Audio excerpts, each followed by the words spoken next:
it was just a bunch of damaged people deciding we're not going to be those people anymore. We're going to change our names, be fabulous, and rule the world. And that's what it felt like. And some of them did.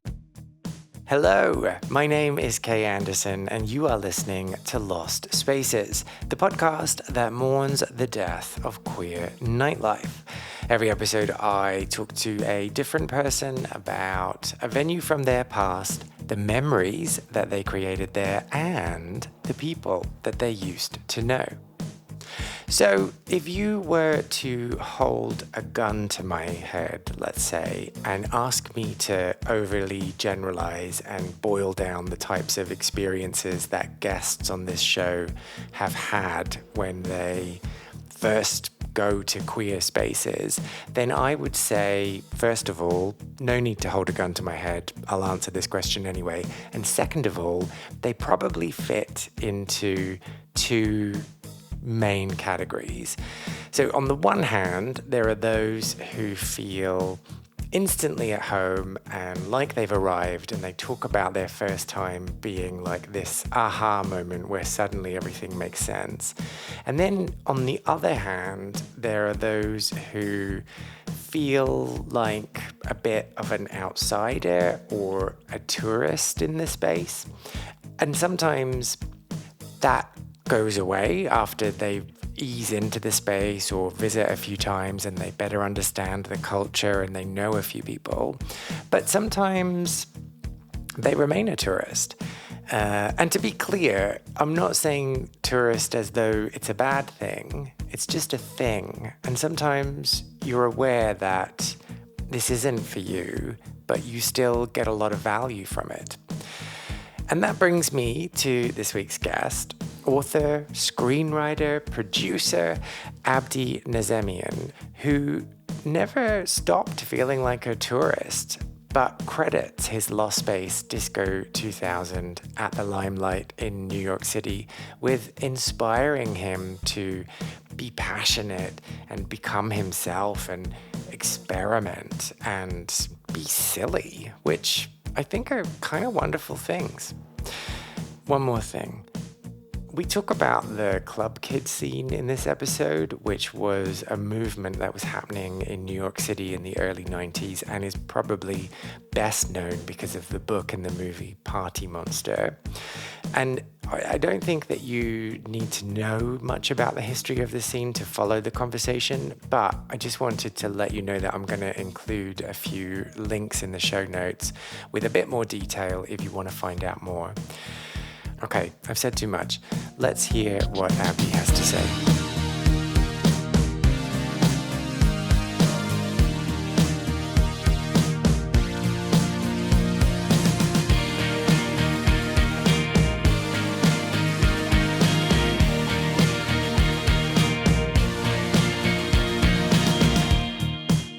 So, if you think about the Abdi that showed up in New York City, how would you describe him?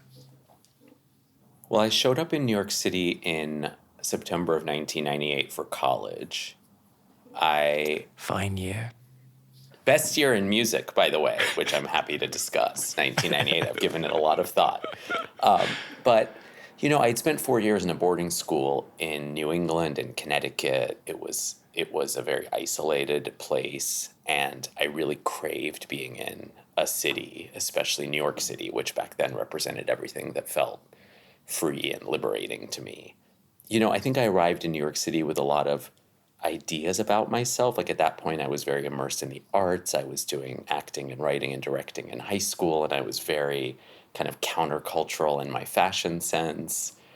But yes. Okay, Yes. stop.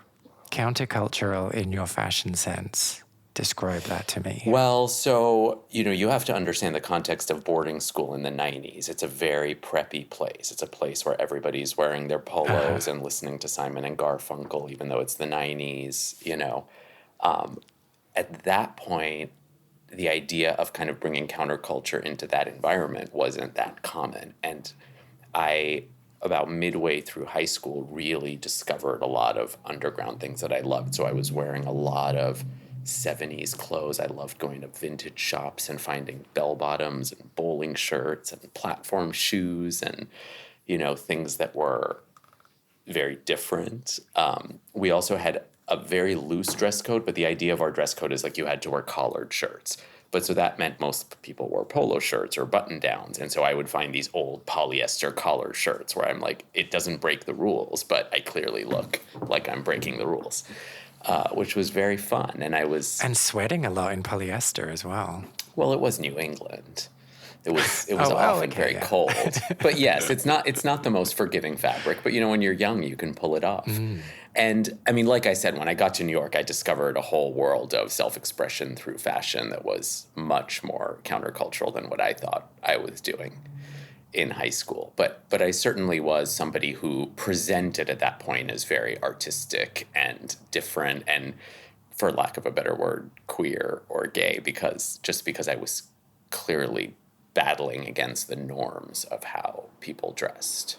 I would do like to one of our school dances, I took one of my mother's purses that looked very feathered and I figured out a way to put it on my head and I wore it as a hat. It was like this giant feathered purse on my head.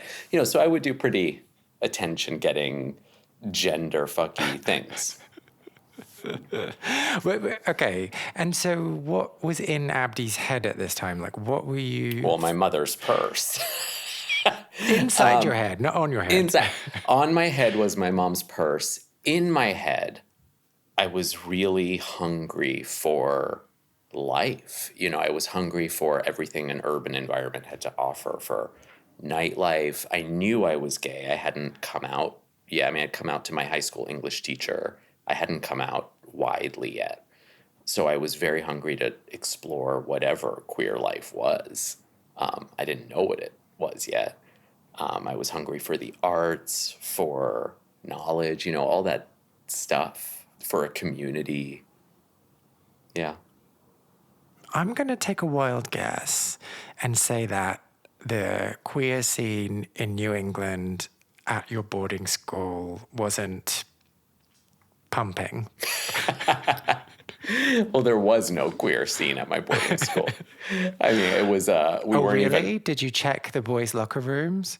Well, if I suppose, that's a very good, there's a question in there about would you even count that as a queer scene, I mean, of course, in boarding school, it's men having sex with men. It's often in the form of hazing and non-consensual power dynamics that are very common in those environments. I wrote a book about this. And so they are actually common. Oh, very common. I always think that it's kind of exaggerated for movies. No, it's very real. There was quite a culture of abuse and hazing when I was there. And I often have people tell me, when I tell them I went to boarding school, they kind of present it as if it's some kind of appealing sexual fantasy. And I'm like, you have to remember, it's a group of people who are 14 years old, sent away from their homes, many of whom, like myself, are not emotionally ready for that. And then they're put in this environment where the power dynamics are very clear and there is quite a bit of hazing. And back then in the 90s, you had quite a bit of, it didn't happen to me, but, teachers abusing students, having relationships with students. It was quite common at the school I went to. So, and you kind of arrive and are taught that those are the rules of that environment, that and it's just normalized. And it's just normalized. And you don't have access to the internet or all these things that haven't been invented to check to see what's okay and what's not. You're just kind of told this is a powerful institution. You're so lucky to be here.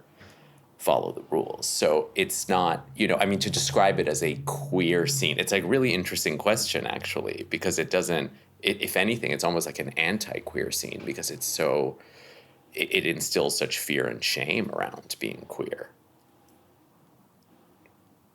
Oh God, I've stumped you. What's happening? No, I was going to say.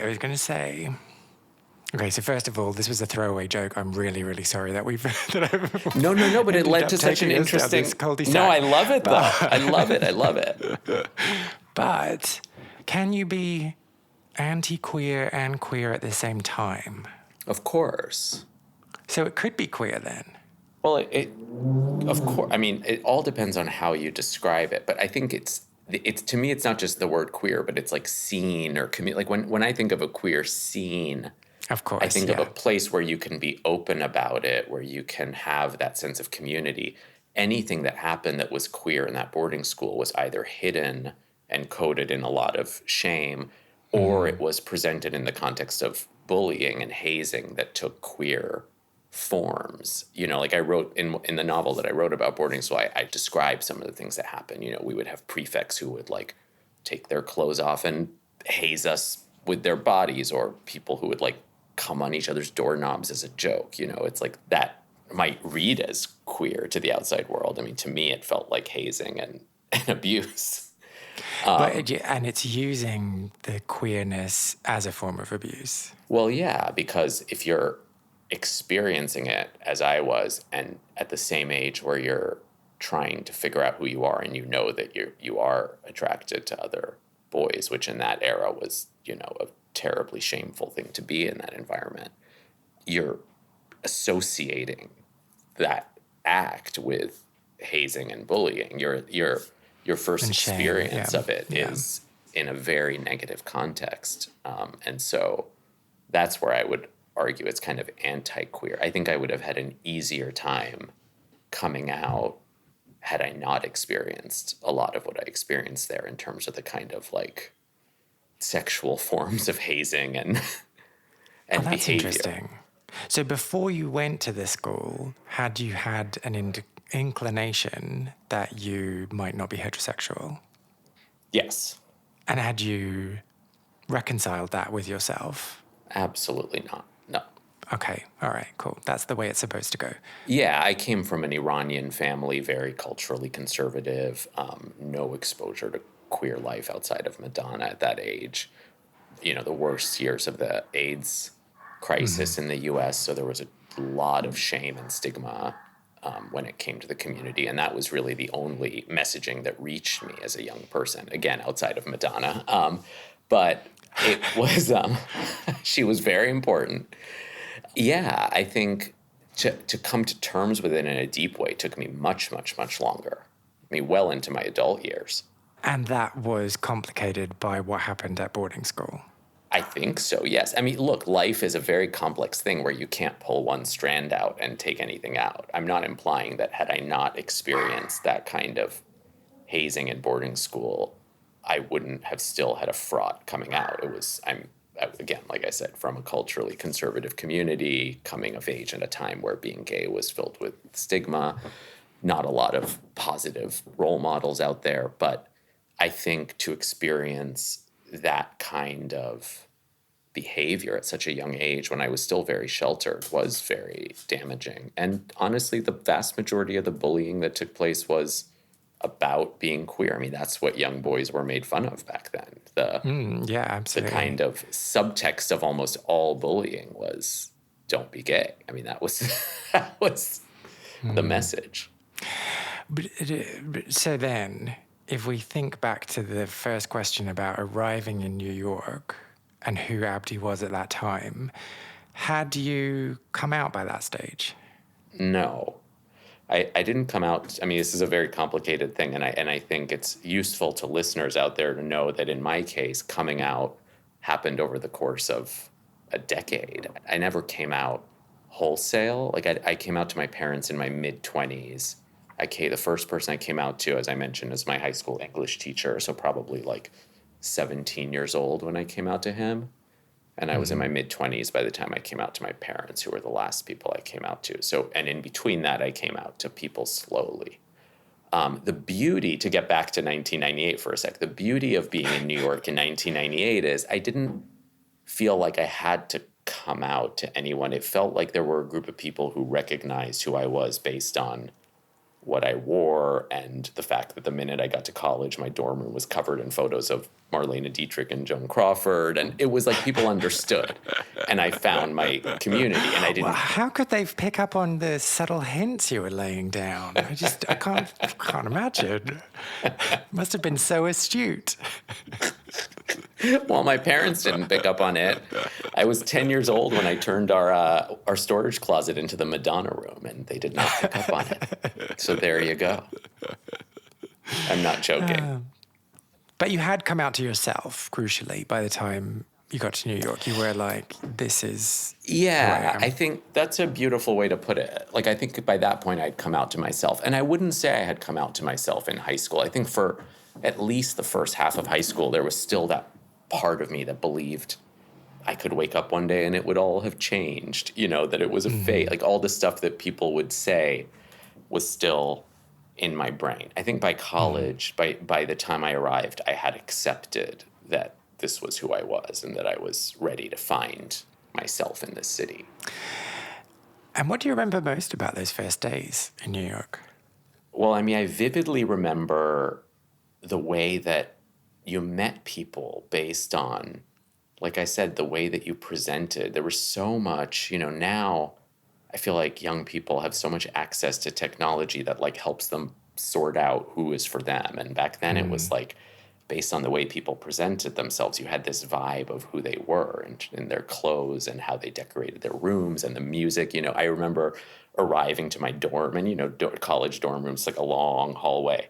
And just based on like what music people were playing in their rooms, you're like, oh yeah, that's the person I want to meet. And my very first week of college, we were at the orientation activities, and the orientation activities are quite boring and not really what a kid like me wanted to be doing. And I remember meeting a group of people immediately who we all looked at each other and we were like, do you want to get out of here and go to a nightclub? And we left. We just were like, we don't need to be at college orientation because we've already found each other and we don't want to be here. We want to be downtown. And so we went out. But did you know these people that you'd agreed to go to the club with, or were they just randos that were in? Okay. All new friends except for one who I went to high school with, who remained one of my best friends through college and through life. She still is. But other than that, it was all new people. So this is like day 1, 2, 3. You're like, everyone. I'm pretty sure it was I think it was probably day 2. I mean, memory is a hard thing. It would be more poetic if we said it was day 1. Can we just say that? Let's just say it was day 1. It was day 1. It was day 0. It was day 0. Off the boat. Well, and so what was this club that you all embarked on a journey to? Well, if memory serves, and let's just have it be the way that I think I remember it, I am almost positive it was Disco 2000 at the Limelight, which was a Wednesday night party. I hope I'm getting this right, because I'm pretty sure it was Wednesday night. And it absolutely blew our minds. I mean, nothing was the same after that first night. It was Disco 2000 was kind of the hub of the club kid scene. And from there, it was like an octopus that had, from there we found our way to other nightclubs and other parties and promoters and all that. So I do want to find out about this. But first of all, I want to ask you, and I want your honest reflection here. If I were to suggest to you now, let's go out on a Wednesday night, how would you react? As long as it was tea at 4 p.m., I would react.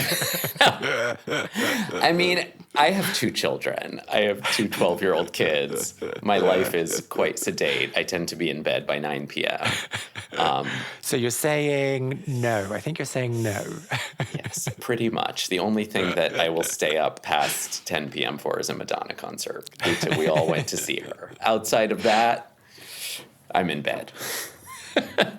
But I plan on having a midlife crisis when the kids go to college, and you'll see me at the clubs again. Okay, so you said that Disco 2000 blew your mind. It did. What specifically about it blew your mind? I mean, it was the colors, the fashion, the give no fucks attitude of people. I mean, it was wild. You had like people like Amanda Lepore, who was in her prime there. You had Richie Rich and, Jenny Talia, these people who were they looked like no one you'd ever seen before. So that's like just a central thing. The music, I mean, my God, the music was so visceral and new, and the community of it just felt like people were really doing something.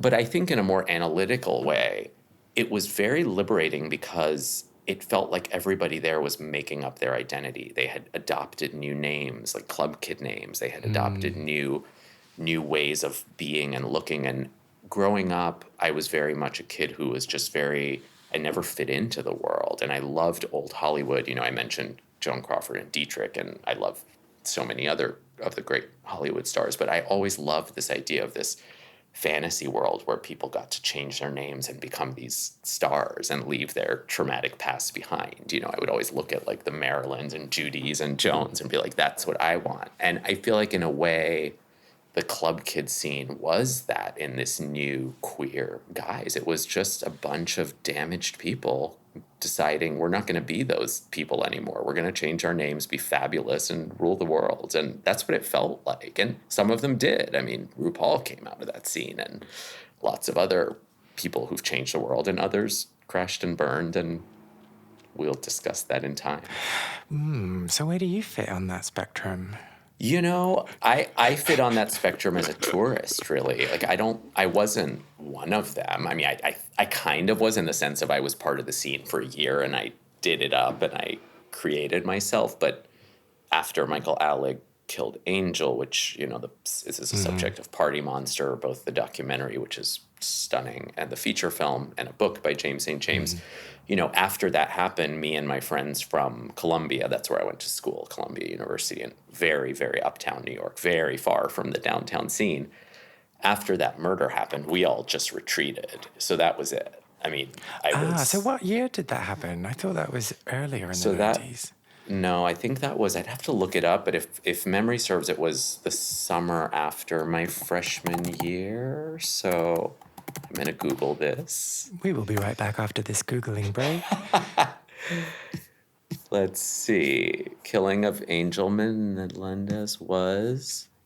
Oh, wait, you know what? I got the years wrong. I'm such an idiot. See, this is what happens when you interview old people. It was 94 that I arrived in New York, not 98. This is why you're confused. It was 98 when I arrived in Los Angeles. Oh, okay. So I arrived in New York in 1994, and Michael Alec... Should we just start the whole interview again then? Should we just... Would that... Or you can just have this be a part of it so everybody understands that when you're nearing 50 and you have 2 children, your brain is mush. It's not mush. You're doing a good job. Oh, sorry, that sounded really patronizing. Okay, so forget everything you knew. You got there in 1994. Okay, cool. Because I was sitting here thinking, I'm sure the club kids were earlier than 1998. You're like, what happened? But I won't say anything because I wasn't there. Do you know, our son makes fun of me all the time because I never remember my age. People ask me how old I am, and I always freeze, and it takes me a minute because I just... at a certain age, you stop caring, and you're like, yeah, wait. it's less important. It is, and I always turn to my kids. I'm like, how old am I? And then my son's like, how do you not know your age? I'm like, you should hope that as you get older, you forget your age. Yes, so I arrived in 1994, and that happened in 1996. So we had about a year and a half, 2 years in that scene, and then we retreated very far away from it. So I wouldn't define myself as somebody who, to me, I was a tourist in that scene when I look back. It's like I was able as a college student to dip in and out of it as needed and take a lot from it. I definitely credit that scene for giving me a giant dose of liberation, of creativity, of boldness. But once it became clear that there was a very dark side to it, I got the hell out. Mm-hmm. You made reference to the fact that you, like other people that were there, created yourself through that scene. Can you talk to me about that a little? I think as queer people, especially back then, the idea of creating yourself was almost a survival necessity, because at that time I was still in the closet to my parents and my family, to my whole cultural community, and I felt like I had to play a certain role in that environment. And so it did feel like if I was going to have this other part of me, this liberated club part of me, it was going to have to be an act of self-creation. It couldn't be a person. I mean, of course, now I understand that is a divided self, and I've done the work to be one whole human. But back then, it did feel like I was different people, and the idea of being able to put a mask on and off was very normal for a lot of us, I think. And that's why, again, that's why old Hollywood, that's why drag is so rooted in that, and club kids were rooted in that. It's really the idea of being able to to shed the skin that you're told to wear and create a whole new skin. Yeah. But in the act of creating this new self, were you creating the person who you always wanted to be, or were you creating the person that you thought everyone else wanted from you? Honestly, neither. I think I was creating a persona that was very risk-taking and bold and bright, that I needed to create in those young years in order as a stepping stone to be the person I wanted to be, which is really who I am now, which is like a writer and a dad who spends most of his time at home. I mean, I still love dancing and music, but I mean, in many ways, the person I created back then was just as false as the closeted kid. You know, it wasn't who I was. I'm not that person. If I was, I never would have left that scene. I'm not a club kid deep in the depths of my soul. There are people like Amanda Lepore who are still doing their incredible thing, who were the DNA of that scene. But it was useful. It was useful. Mm-hmm. And so was it like being a super exaggerated version of who you wanted to be and then figuring out which bits to dial back? I almost think it's more like, as a writer, like when I think of myself as an author, the first book I wrote, which will never be published, is on a shelf because my agent recognized wisely that it was basically a copy of Armistead Maupin's voice, who was one of my favorite writers growing up, who wrote the Tales of the City series and was a very groundbreaking gay novelist. Oh, and a new book coming out, everyone. Yes, Go check it out. That's right, Mona of the Manor. I loved him so much that I basically adopted his voice in writing my first novel, and it was through that I got closer to my own voice, and now I feel like I have a voice as a novelist. I think similarly, when you're young, it's very useful sometimes to try on different guises, and to me, that year or so of existing in that club kid world was a guise that allowed me, because it was so extreme and it was such a shock. You know, that was like when you're coming from a boarding school in New England and you're plunked into Disco 2000 with people who have like bird cages hanging from their ears and, you know, safety pins all over their bodies and just the most exaggerated body imagery you've ever seen. It shocks you into taking risks. And so I think for me, it was almost like I got to exist in their voice, in their world for a little bit. And it gave me the confidence to go out and find my own, if that makes sense. Yeah. But did you come up with your own club kid name? I did. It was Papa Smurf. And why? Well, I always loved the Smurfs from when I was very young. I grew up, a lot of my younger why years wouldn't you were... be Smurfette?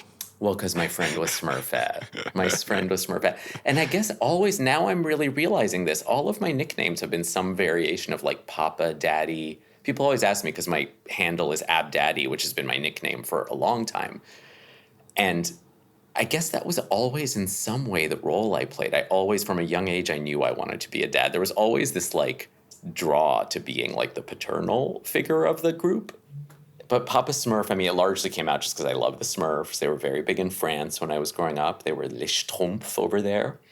And I had this is so ridiculous, but I just loved wearing royal blue. And I used to go out to the clubs in this royal blue ski suit, you know, those one-piece ski suits.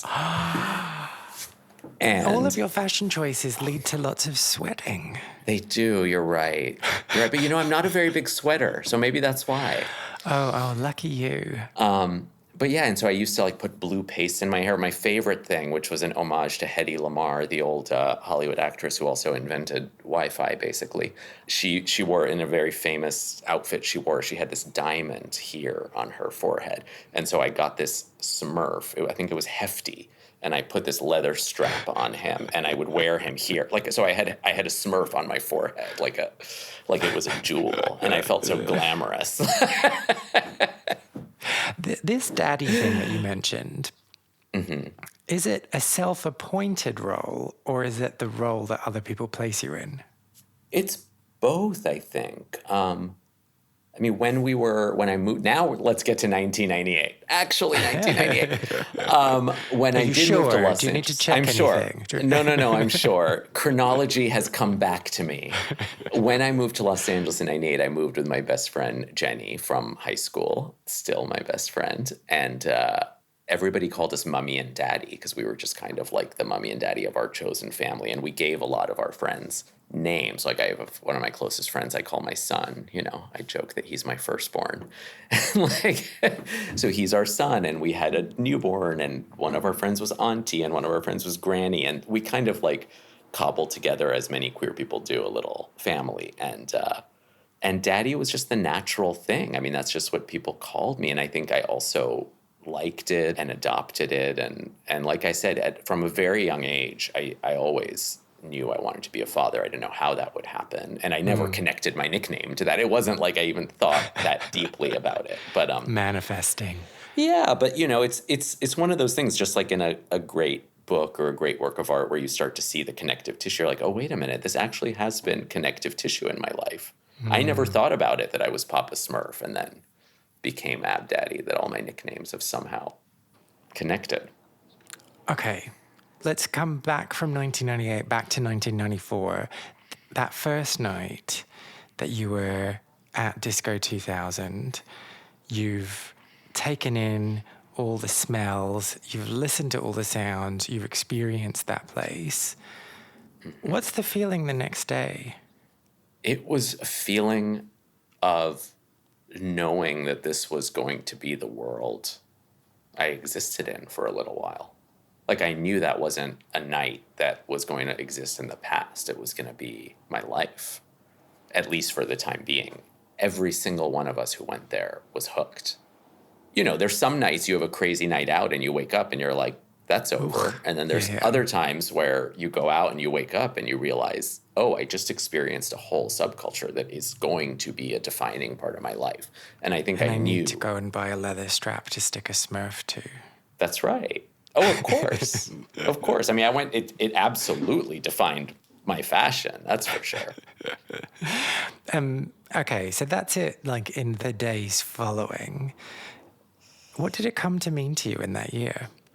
It was probably one of the most transformative years of my life. I mean, there's years that go by and nothing really changes, which is not always a bad thing. It's just they're not years that you change. There's years that really transform you as a human being. And I would say that year was one of those. I mean, I was a different person when that year ended. And a lot of it had to do with that subculture of the clubs and what it brought out of me, just this sense of living in a much bolder, riskier, more curious way. And it was fun. I mean, I don't want, we're having such an analytical conversation. I don't want to like downplay the fact that it was fun. I mean, that was the key. That was the real key. It was just so much fun. Everybody felt so liberated. There was such a sense of community. Everybody danced together. Everybody loved the same things. And it felt like a little secret that belonged to us. There was no internet disseminating this culture yet. I mean, over time, club culture would filter into the mainstream, but it still felt like this little pocket of the world that was just ours and nobody else had access to. It felt really special and beautiful. And I think the other thing that now that I'm thinking about it out loud, that was really unique about it is, I don't want to downplay how much HIV and AIDS defined that time. We're talking about still the worst years in New York City, which was one of the hardest hit cities in the whole world at that time.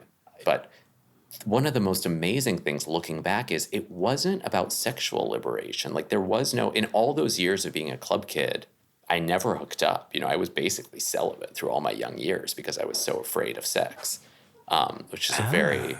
Yes.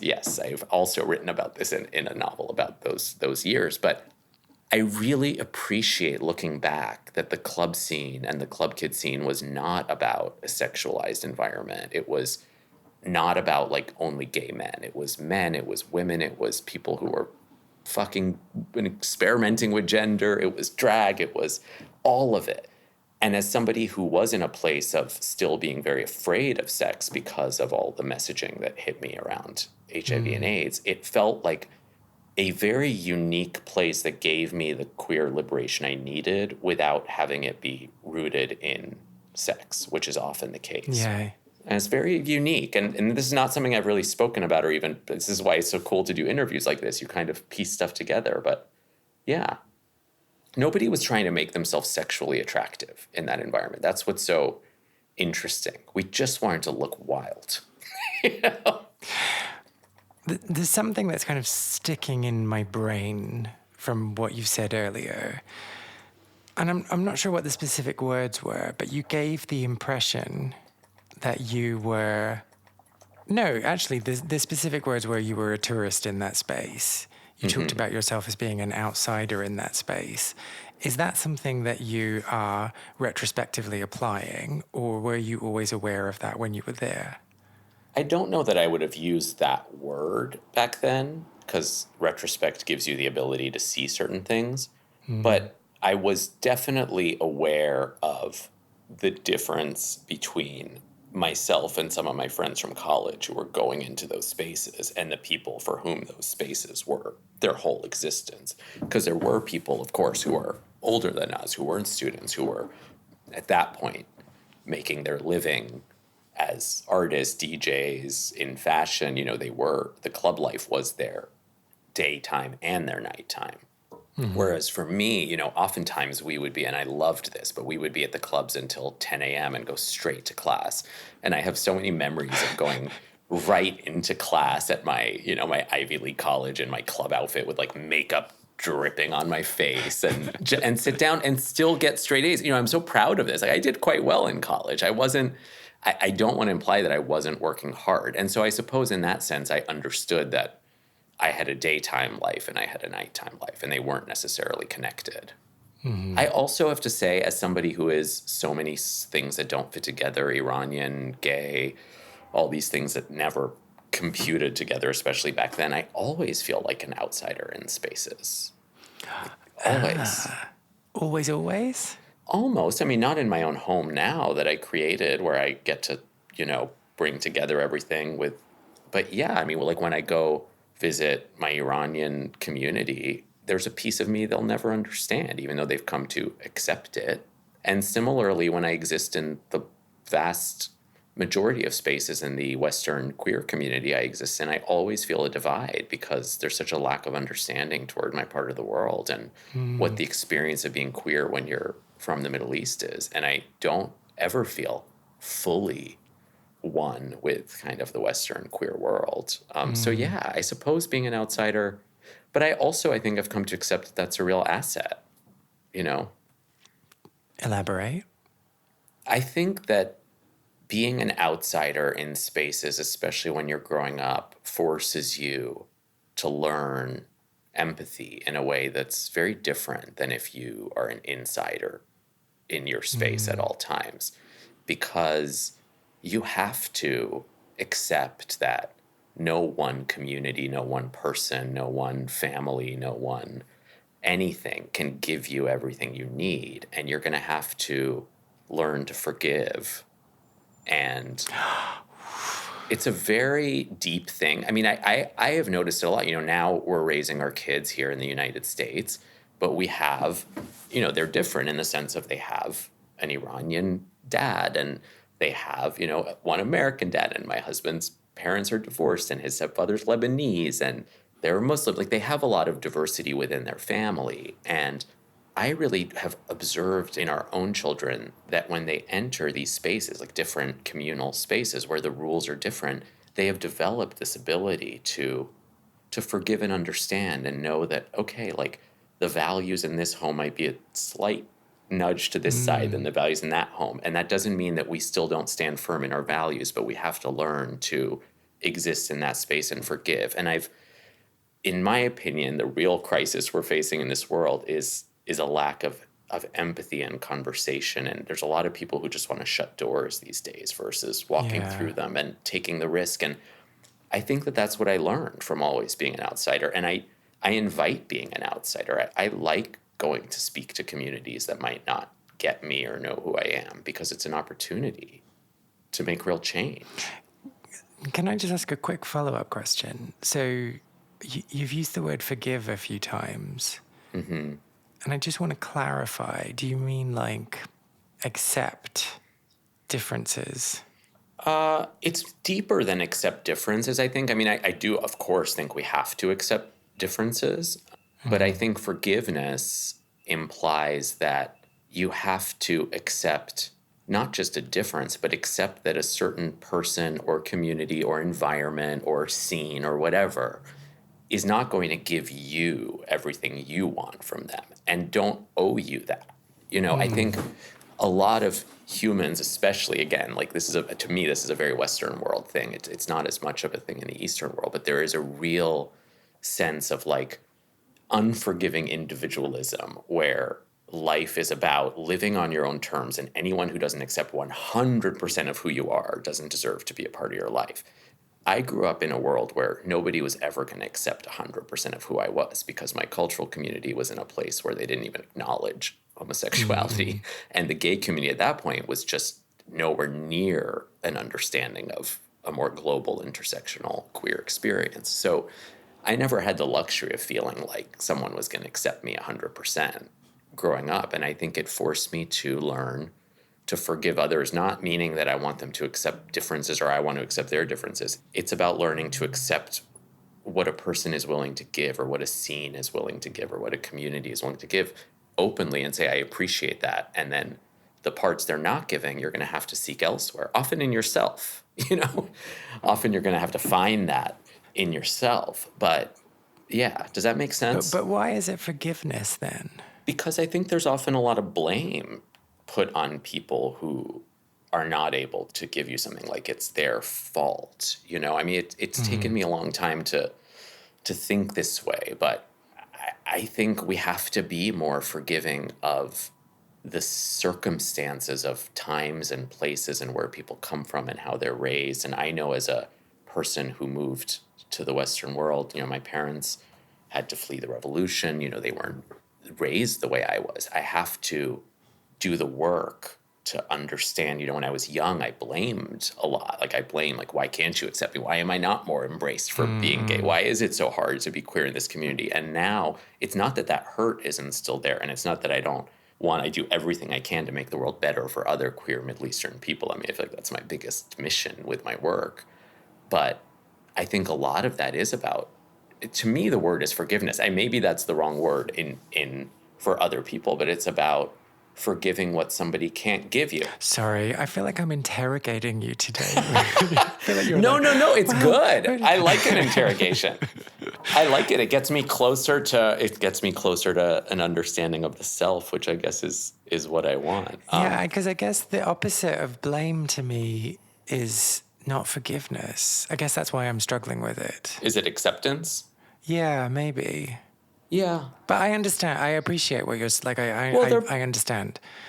But I understand. I think those are, they're slightly different words that can maybe, as words often do, have different connotations to different people. To me, acceptance feels more, I guess, slightly more passive than forgiveness. To me, forgiveness requires a little more work on the part of the person doing the blame. It requires a little more acknowledgement that maybe the blame was misplaced. Whereas acceptance is just like, yeah, I accept that that's who you are, bye. Whereas forgiveness is a deeper sense of peace, I think, can come from it. Yeah, I get that. I think maybe I interpret forgiveness as the act of moving beyond blame. Mm-hmm. So first of all, you have to have placed blame in order to forgive rather than just accepting from the get-go. Oh, well, I did place blame. I think most young people do. I mean, is there any teenager who doesn't place blame for You're their not my life mom. It's developmentally appropriate to place blame as a young person, I think. I think it's part of the... I have two 12-year-olds. I'm seeing the kernels of it now. It's as it should be. Young people... How many slammed doors do you hear in a day? Luckily, none. It's coming. It's coming. It's coming. But it's okay. I think that's what youth and adolescence should be. There should be a period of feeling that the world is unjust as it is. Mm-hmm. Blaming those who came before you as is developmentally appropriate. But then the question is, how do we grow up? How do we find peace? And like I said at the beginning, one of the things about existing in a scene like the club kid scene and like any queer space, I mean, this is not just in the club scene, but just with my queer friends, is there's a lot of people who don't grow into acceptance, forgiveness, or whatever the word is. There's so many people who destroy themselves through drugs, through suicide. I've had countless friends who are not with us anymore, as I think every queer person I know my age has. I ask myself these questions all the time, like, what are the things that helped me survive where so many of my loved ones didn't? I mean, and I do think forgiveness and acceptance and moving through the blame is really important to finding some sense of peace as you grow older. Otherwise, it eats you alive. I mean, blame eats you alive. And I say that also in terms of blame on ourselves. I spent a lot of years blaming myself, not forgiving myself, feeling guilty for being who I was, for shaming my family or my culture, not being what I was supposed to be. You know, it's everything I'm saying applies to our relationship to ourselves too. Forgiving yourself. But then I know you're trying to like change the subject to like what we're actually here to talk about today. But let me just quickly pick up on that, because you spent years blaming yourself. But then at the end of that, did you forgive yourself or accept yourself? Well, both. Both, but again... No, I need you to pick one. I have to pick one. But then if I say I accept myself, do I not forgive myself? So maybe it's not that they're opposites. Maybe they're in like some kind of triangle. Maybe if we can diagrammatically think of it that way. Blame, acceptance, forgiveness. I would love... This feels like the kind of thing we need a whole symposium on, because to me, they feel very different. Like, to accept something... to me can be very begrudging. You know, it can be like, well, I accept it. It's not what I want. I'm not really at peace with it, but I accept it. Fine. That's the way things are. Okay. Yeah. Forgiveness to me is an action. It's more like you really, in order to forgive yourself, have to do some deep work on yourself, on why did you blame yourself? What did you blame yourself for? What were the circumstances of that blame? What led you to feel that way? Why are you holding on to it all these years later? Why does it still affect you? You know, all that stuff feels more than just accepting and moving on. It really requires your participation in a deeper way, I think. But that's, again, this is how I define them and experience them. That's these are broad words. Yes. So sorry, I've taken us off in lots of the wrong directions. But so let's go back to Disco 2000. But I'm afraid the question I'm going to ask, though, is no less probing and deep. Oh, probe away. Probe. I'm interested in picking up the conversation that you had about not being sexual at that time and being afraid of HIV. Mm-hmm. And did that just apply to all corners of your life? That just was not on the cards? You just were not interested in getting down? Oh, I was interested. I was just sorry, scared. I worded that badly. So were you not actively seeking the getting of the down? No, not at all. I mean, it just wasn't even in my physical vocabulary at the time. I mean, the most would be being on a dance floor with some like light touch or something. You know, I mean, there would be moments like that. And even that probably was post-Disco 2000. It was as I got closer into my junior, senior year. But, you know, even in my first relationship, which was in my 20s, I barely was able to be sexual because I was so afraid. There was a genuinely deep, terrifying fear that was put in me from a very young age. And I've spoken to other people from my generation who share it, so I know I wasn't alone. You know, I wrote a novel called Like a Love Story, which there's a character very much inspired by me named Reza, who moves, he's Iranian, and moves to New York in 1989. Wait, are you sure it's 1989? Oh my God, I'm never going to live this down. Oh God, please make fun of me. Actually, making fun of me is how you make me most comfortable. I'm now more relaxed. It's how I grew up. That's a very Iranian thing. I wrote this book, and in the book, the character of Reza, he is very, very afraid of sex because of HIV. And, you know, it was 1989 and he's Iranian and all that. And by the end of the book, he gets over it. And the number of readers who read the book and are so frustrated with him for being so afraid for the whole book. The book takes place over one school year. Wow. And I often tell those readers, I'm like, if you're frustrated with him, who gets over it by the end of one school year in 1989, you have to understand I was in that state until my mid-20s or even more. I think a lot of people don't remember what that time felt like. And I think there haven't been enough stories about my particular generation. Like, I was not the generation on the front lines of the AIDS epidemic. So I wasn't the generation that was most impacted. And I also wasn't the generation that got to experience gay life and sex once AIDS was somewhat treatable. You know, it started to become, you know, the protease inhibitors came out in the mid-90s, like things started to change. I really grew up, like I came of age, hit puberty, realized I was gay at a time when all I knew of gay life was that it was a death sentence and that it was the most horrible thing. And it was a very common thing to hear people I knew say that AIDS was, I mean, I can't even repeat it. It's so horrible. I put it in the book, but that it was like a good thing. It was killing off all the gay people. People were celebrating. I mean, it was a horrific thing. And, you know, the government, I'm sure you probably know this, but for those who don't, I mean, the government in the United States that was the Reagan presidency. I mean, Ronald Reagan didn't even say the word AIDS until 4 years into the epidemic, let alone do anything. And it was just, there was this constant messaging that was like, you should be dead, and if you're gay, you will be dead. And I took a long time to shake that off. You know, it really was hard. It was very hard. And I think in some ways it might have saved my life too, because I didn't take any risks, and maybe that was part of the goal of the messaging. But it did instill a fear and a stigma and a shame in me that took quite a bit to overcome. And how did you overcome it? Oh gosh, I mean, therapy.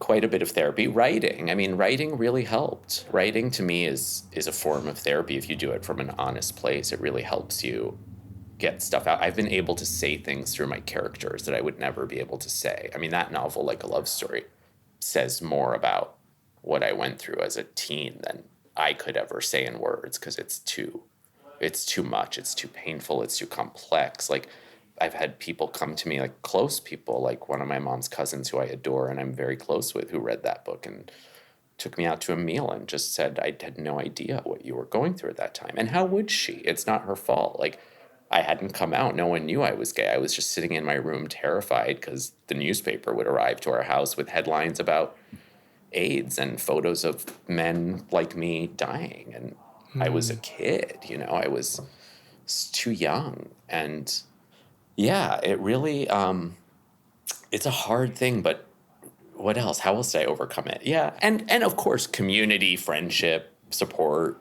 other humans who make you feel like you aren't guilty of something just for existing. Yeah, humans are okay. Well, some humans are. Yeah. Yeah, and like, apologies for this line of questioning. I guess for me, I also grew up in that era of like, oh, I think you're going to be gay when you get older, therefore you're going to get AIDS, therefore you're going to die. Oh, sucks to be you, you're a terrible person. And I don't know if I'm ever going to completely rid that shame or that voice in the back of my head that tells me that I shouldn't be enjoying sex, that I should expect the worst for myself, because it was just such a formative part of my development. So you're saying you still feel that way? Not like on the same scale as I would have no, when but I was it's a teenager. There, of course. But like every now and then there is that voice that's like, yeah.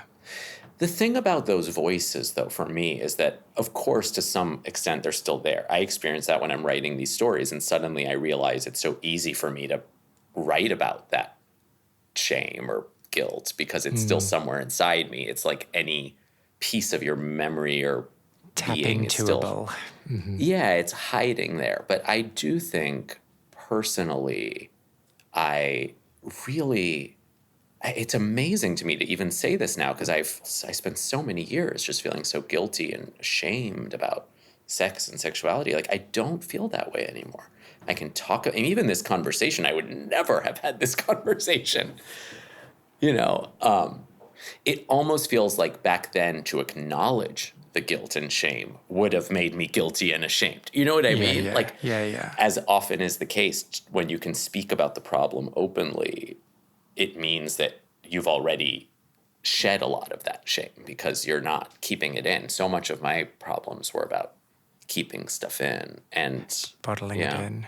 Yeah. Yeah, but I mean, I guess so. There's like a piece of you that still feels ashamed or guilty or like you deserve to be punished somehow. Is that? Yeah. I guess it's this thing, like, we have all been socialized in cultures that are homophobic. So how could you not come away from that without being, like, a little homophobic, right? Sure. And how do you deprogram yourself if it's so baked in? Those are great questions. Oh, do you have the answer? I was expecting you to tell me how to do it. Okay, well, here we go. Well, I think number one thing I will say about deprogramming yourself from things that you were raised with is our brains are quite malleable. Like, this is something I've been researching a lot because I'm really engaged right now in the debate about children and technology because we have two 12-year-olds who do not have phones and are begging for phones. And so we've been doing a lot of reading on this. Are you going to make them write an essay to, like, plead their case? I feel like that's something you would do. There is no case. It's a hard no for now.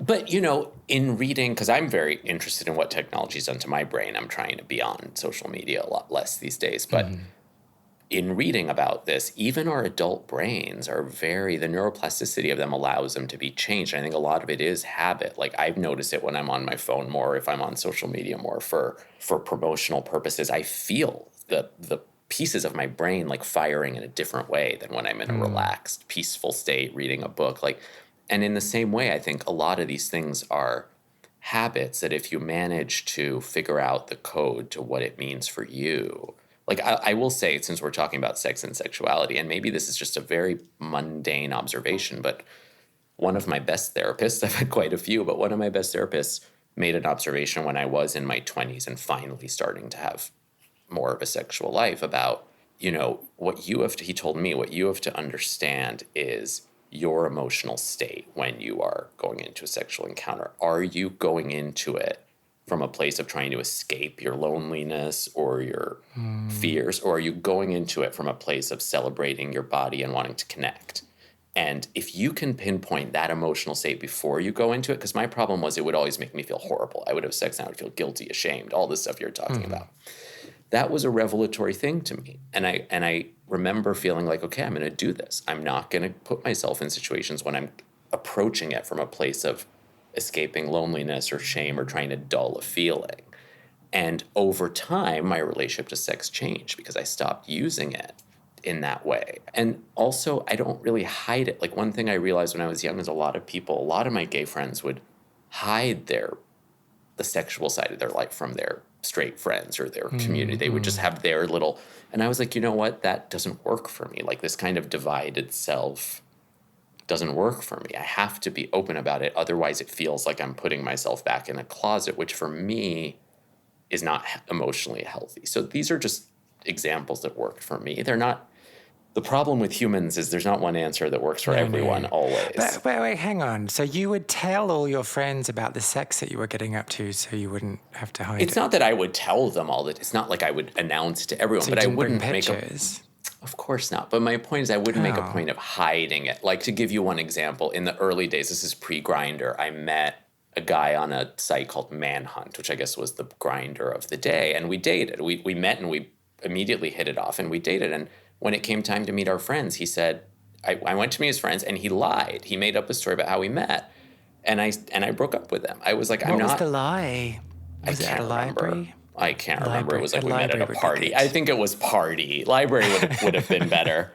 But that was the kind of thing that I immediately pinpointed as a deal breaker for me. Really? Yeah. I knew that if I was going to have to tell a lie to everyone in my life about how I met the person I was dating, it would trigger emotions of shame and this feeling that something about how we met was wrong. Like, why can't we tell people? Did we do something shameful by going to some gay site? Like, what's wrong with that? What did we do that's so wrong? If something has to be hidden from even your closest friends, then it implies that you've done something you should feel guilty about. Yeah, but I mean, obviously I can't speak on his behalf. Should we do a shout out for him? What's his name? No, we're not going to do that. Obviously I can't speak on his behalf, but surely the reason that he lied was because of that shame. Like, and he just didn't want to deal with it in that moment. No, but I didn't break up with him like on the spot right then. It would have been pretty cunty if you did, though. I know, but I'm not that person. I'm too concerned with other people's feelings. Okay. Look, you're right. I mean, there's a different version of who I was back then that might have recognized a piece of my own shame in his, and we would have connected. But that also wasn't who I was back. I was too young to do that. You know, I think now I have the kind of marriage and relationship where we can have those kinds of deep conversations. I think back then I was still piecing stuff together. I was still very young. I was just discovering how to exist as a sexual gay person. And these are just things I'm giving as examples of what I still feel that too many queer people I know have to hide so much of who they are from who they love. And if you can get to a place of not doing that, it does feel better, you know, at least for me, for me. And similarly, knowing how to care for yourself, you know, I mean, for me, writing, journaling, meditation, I mean, all these things of like not seeking, it goes back to that question about blame, like not seeking others to solve your problem. I mean, ultimately, I think the thing we realize is even though our blame and our shame came from a homophobic world, the world can't take it away from us. That's our job when we're adults. No one else can wipe it away. No one's love, nobody's acceptance is going to make you wake up and forget decades of shame from your formative what about years. 3 liters of ice cream? Would that help? Oh, ice cream does help. I eat ice cream all the time. Of course, ice cream helps. Ice cream helps a lot. Yes. We have veered dangerously far away from I know, Disco we've said about 2000. two words about Disco 2000. So let's wrap it up, maybe. Okay. And let me ask you one final question. And hopefully it'll stick to one question and I won't be like, well, what do you mean by that? So let's just see how we go on. What did Disco 2000 teach you about yourself? I think Disco 2000 taught me, most importantly, that I was a person who could quickly acclimate to new environments. I don't know that would have been my answer when I was 18 years old at Disco 2000.